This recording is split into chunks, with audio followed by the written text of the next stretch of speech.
Waalaikumsalam warahmatullahi wabarakatuh. Selamat pagi anak-anak, bagaimana kabar kalian? Pagi, Bu. Alhamdulillah baik. Baik. Semoga semuanya sehat-sehat ya, tetap penuhi protokol kesehatan dan selalu waspada terhadap COVID-19. Sebelum memulai pembelajaran pagi hari ini, mari kita awali dengan doa menurut kepercayaan masing-masing. Berdoa dimulai.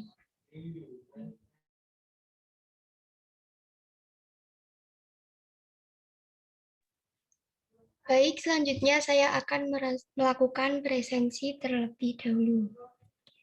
Pertama, Piano P1 Sopiah. Hadir, Bu. Avanda Purihita. Hadir. Ita Fitria. Hadir, Bu. Utlia Matlaul Hasna. Hadir, Bu.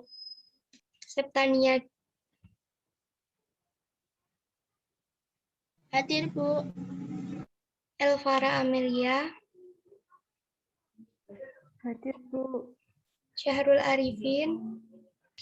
Hadir, Bu. Anissa Kurniati.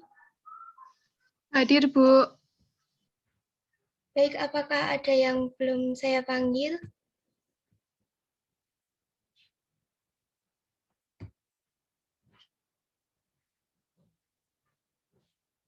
Baik anak-anak, pertemuan kali ini kita akan membahas materi baru yaitu tentang isi dan kebahasaan novel. Tentunya kalian pernah bukan melihat novel, akan tetapi apakah kalian pernah ada yang benar-benar membaca novel? Pernah, Bu. Novel apa itu? Laskar Pelangi, Bu. Oh, baik. Jadi kali ini kita akan membahas lebih dalam tentang novel, yaitu tentang isi dan kebahasaan novel. Sebentar, saya share screen.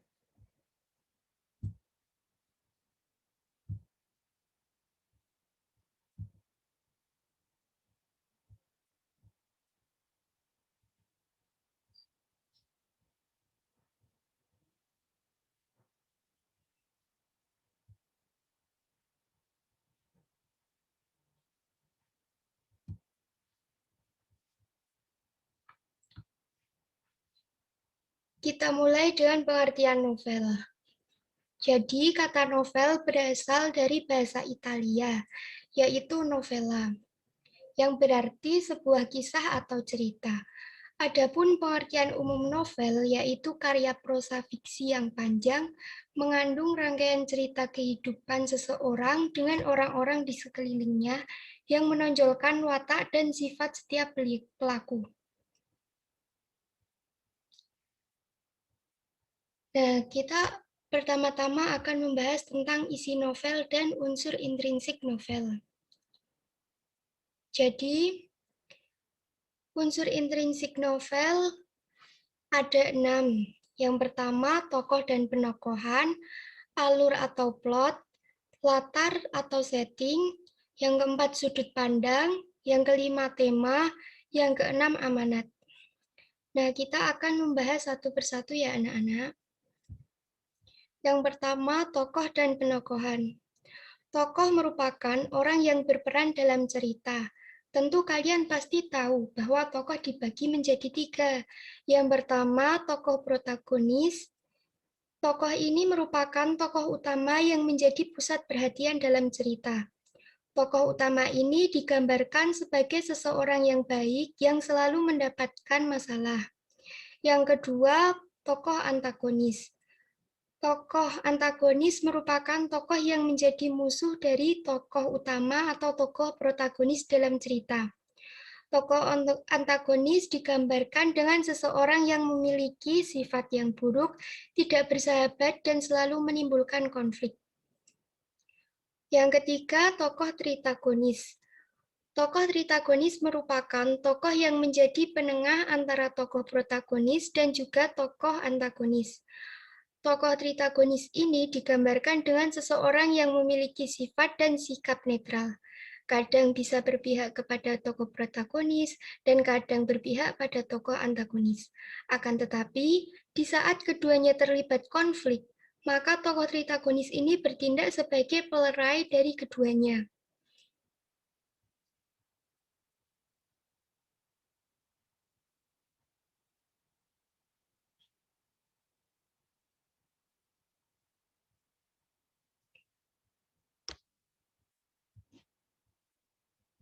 Selanjutnya, unsur intrinsik yang kedua yaitu alur atau plot. Alur atau plot. Alur merupakan rangkaian peristiwa yang membentuk jalannya suatu cerita dalam novel. Plot merupakan hubungan antar peristiwa yang bersifat sebab akibat, tidak hanya jalinan peristiwa secara kronologis, tetapi juga menjadi urutan kejadian yang di dalamnya terdapat hubungan sebab akibat. Suatu peristiwa disebabkan atau menyebabkan terjadinya peristiwa yang lain. Plot juga dapat berupa cerminan atau perjalanan tingkah laku para tokoh dalam bertindak, berpikir, berasa, dan mengambil sikap terhadap masalah yang dihadapi. Alur atau plot merupakan serangkaian peristiwa yang membentuk sebuah jalannya cerita pada novel. Secara umum, alur pada novel dibedakan menjadi 3 macam. Yang pertama, alur maju atau progresif. Alur ini merupakan peristiwa atau kejadian dalam cerita yang bergerak secara urut dari awal hingga akhir dan memiliki jalan cerita yang rapi. Biasanya alur maju ini digunakan pada novel autobiografi atau biografi. Yang kedua, alur mundur atau regresif. Alur ini merupakan alur peristiwa atau kejadian dalam cerita yang bergerak secara terbalik atau dari yang sudah berlalu. Pada alur ini cerita tidak diawali dengan pengantar. Yang ketiga, alur campuran. Alur campuran adalah perpaduan antara alur maju atau progresif dengan alur mundur atau regresif, namun kadang jalannya alur secara acak dan tidak rapi. Alur ini biasanya digunakan untuk novel misteri atau novel fantasi. Unsur intrinsik yang ketiga yaitu latar atau setting.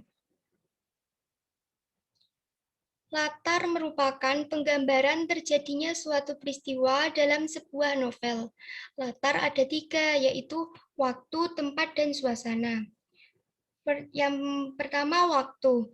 Waktu merupakan masa di mana jalannya cerita sedang berlangsung. Latar atau setting waktu ini bisa digambarkan secara garis besar maupun secara terperinci.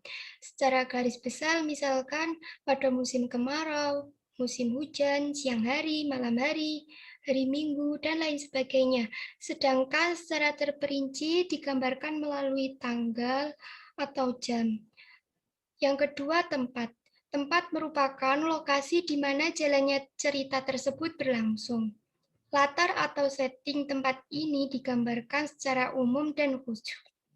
Misalnya saja, secara umum seperti di Terminal Bekasi, di stadion, dan lain sebagainya.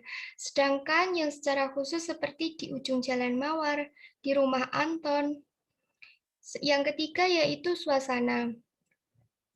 Suasana merupakan kondisi latar secara menyeluruh dan emosi yang kuat. Sampai sini apakah ada yang ingin bertanya?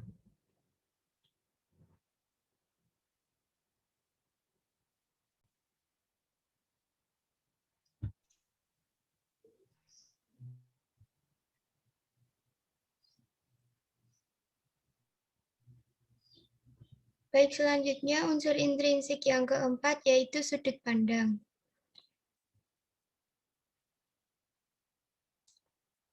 Jadi unsur intrinsik Sudut pandang adalah cara penyajian cerita, peristiwa-peristiwa, dan tindakan-tindakan pada karya fiksi berdasarkan posisi pengarang di dalam cerita.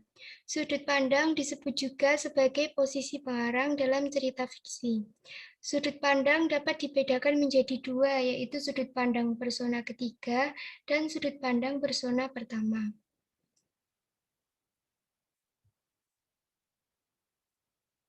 Selanjutnya yaitu tema. Tema merupakan dasar cerita atau gagasan umum dari sebuah novel. Tema dapat juga disebut tujuan utama berdasarkan dasar cerita atau ide utama. Pengarang akan mengembangkan cerita. Oleh karena itu, dalam suatu novel akan terdapat satu tema pokok dan subtema. Pembaca harus mampu menentukan tema pokok dari suatu novel. Tema pokok adalah tema yang dapat memenuhi atau mencakup isi dari keseluruhan cerita.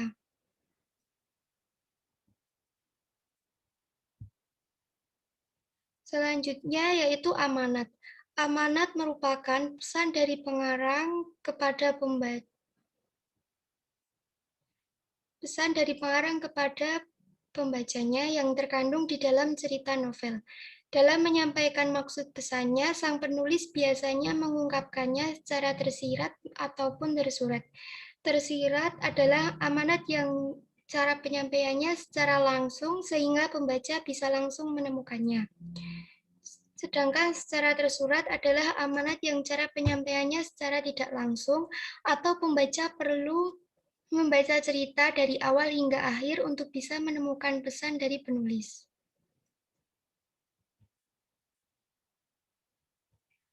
Nah, setelah mengetahui isi novel atau unsur intrinsik novel, selanjutnya kita akan membahas kebahasaan dalam novel. Kebahasaan dalam novel meliputi gaya bahasa atau majas dan citraan. Yang pertama kita akan membahas tentang gaya bahasa. Gaya bahasa atau majas terdapat 4. Yang pertama, gaya bahasa perbandingan. Yang kedua, gaya bahasa sindiran. Yang ketiga, gaya bahasa pertentangan. Dan yang keempat, gaya bahasa penegasan. Gaya bahasa perbandingan. Yang pertama, personifikasi. Personifikasi ini mendeskripsikan benda mati seakan memiliki sifat seperti yang dimiliki manusia. Contohnya, jam berdering seakan-akan membangunkanku dari tidur lelap. Kata membangunkanku ini bisa, padahal membangunkanku ini hanya dilakukan oleh manusia, akan tetapi kan jam benda mati, sehingga jam termasuk gaya bahasa personifikasi. Yang kedua, metafora.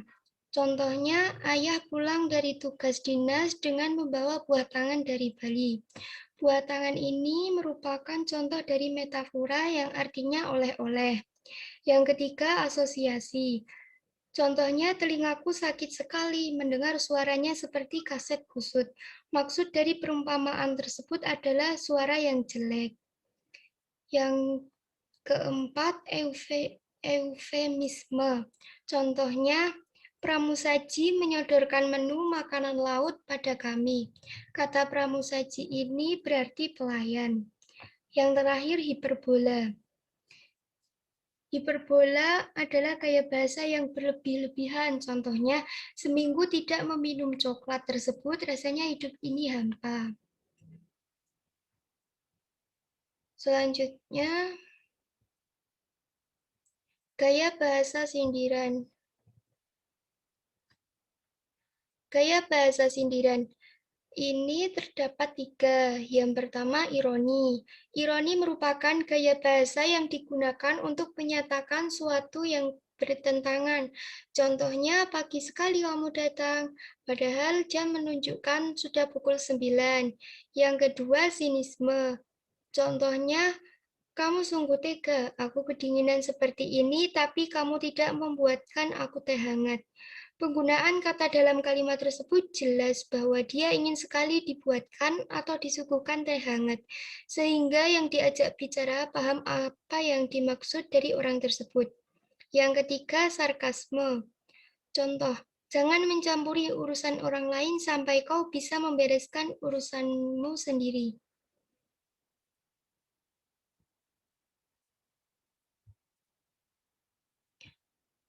Selanjutnya, perbedaan sarkasme dan sinisme. Sarkasme bertujuan untuk menyakiti perasaan pendengarnya, sedangkan sinisme tidak harus kasar atau bahkan menyakiti, malah terkadang dapat berdampak lucu. Yang kedua, sarkasme tidak selalu digunakan untuk mengungkapkan yang sebenarnya, hanya bersifat emosional. Yang ketiga, berlandaskan kekecewaan atau emosi negatif lain terhadap suatu hal.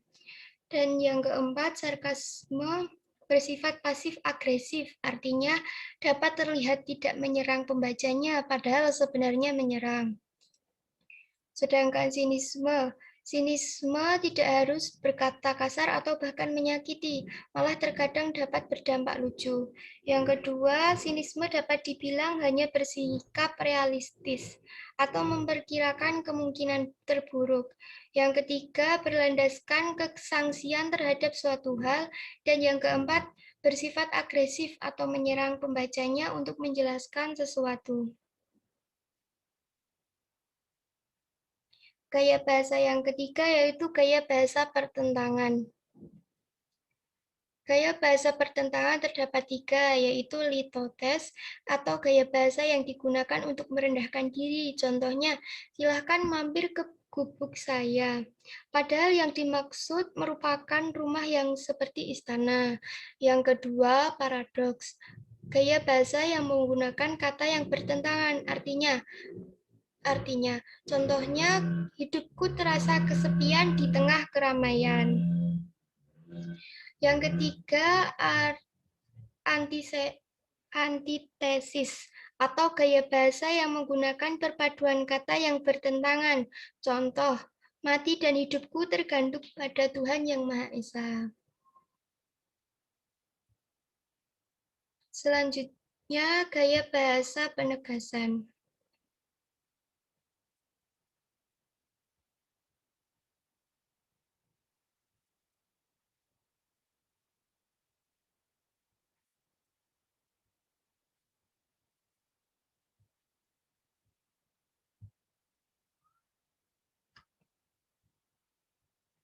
Gaya bahasa penegasan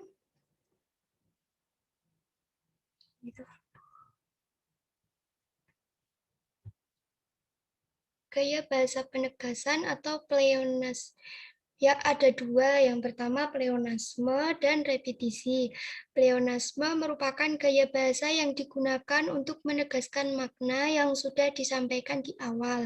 Contohnya, silahkan naik ke atas panggung. Padahal naik itu berarti ke atas. Yang kedua, repetisi. Contoh, dia selalu saja menyalahkanku. Kurang inilah, kurang itulah, kurang cekatan lah.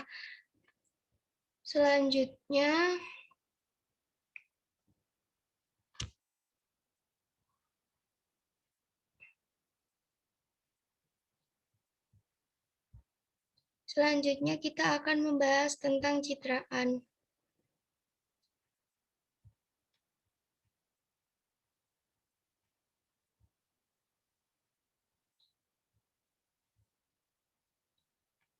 Citraan merupakan unsur batin yang membangun sebuah karya. Jenis citraan ada 6, yaitu penglihatan, pendengaran, penciuman, pengecapan, gerak, dan taktil.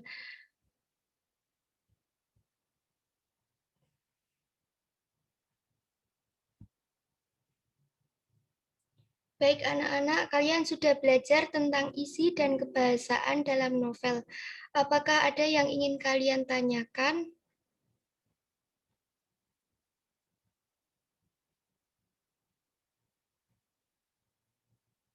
Atau mungkin ada yang ingin berpendapat?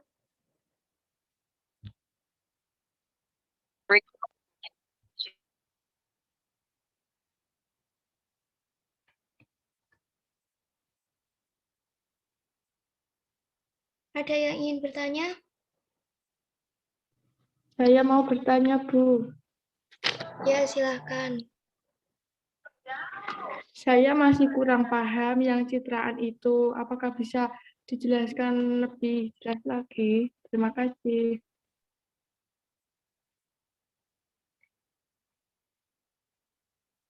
Oh, ya. Jadi, citraan merupakan sarana untuk merangsang indera pembaca dengan menggunakan ungkapan-ungkapan bahasa tertentu. Seolah-olah pembaca ikut melihat, mendengar, atau merasakan sesuatu yang dilukiskan dalam karya tersebut. Kalau masih bingung, contohnya pada penglihatan. Contoh daun di halaman rumahku dibasahi oleh embun, karena kita melihat daun tersebut dibasahi oleh embun. Mungkin seperti itu. Bagaimana Mbak Elvara?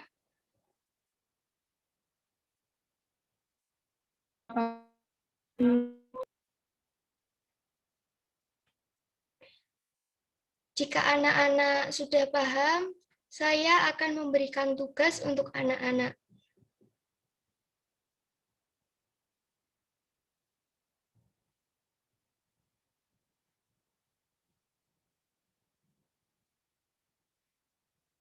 Apakah suara saya terdengar jelas? Terdengar, Ibu. Tugas yang saya berikan yaitu menganalisis isi yang terdiri dari 6 tadi dan kebahasaan salah satu novel. Kebahasaan ditulis dengan mengutip kalimat yang dimaksud ya. Novelnya bebas. Jika tidak mempunyai novel, kalian dapat membaca secara online dengan mendownload PDF novel dari Google. Pengumpulan tugas kali ini berlangsung selama 2 minggu, dikumpulkan kepada ketua kelas. Baik anak-anak, mungkin cukup itu saja yang dapat saya sampaikan pada hari ini. Semoga ilmu yang kalian dapatkan menjadi bermanfaat. Sampai jumpa pada pertemuan minggu depan dengan materi selanjutnya. Baik, wassalamualaikum warahmatullahi wabarakatuh. Waalaikumsalam warahmatullahi wabarakatuh.